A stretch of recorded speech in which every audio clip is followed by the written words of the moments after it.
আল্লাহর নবী মক্কা থেকে মদিনায় আসলেন। মদিনায় এসে দেখলেন যে মদিনার লোকেরা মহরমের 10 তারিখ রোজা আছে।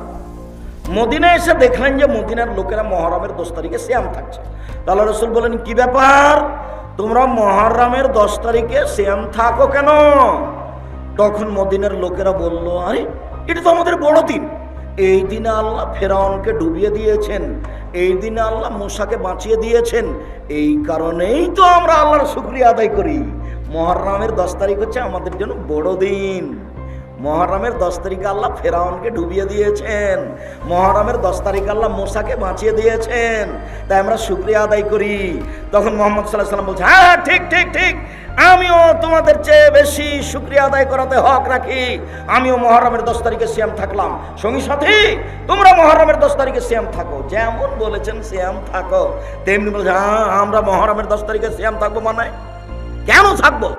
দিন রাত আপনি বলছেন ওদের বিরোধিতা করতে হবে, ওদের বিরোধিতা করতে হবে, ওদের বিরোধিতা করতে হবে, ইহুদি খ্রিস্টানের বিরোধিতা করতে হবে। আপনি দিন রাত বলছেন ওরা মহরমের 10 তারিখ রোজা থাকে, আমরা কেন থাকবো? তাহলে তাদের অনুসরণ হয়ে গেল। বিরোধিতা হলো কিভাবে?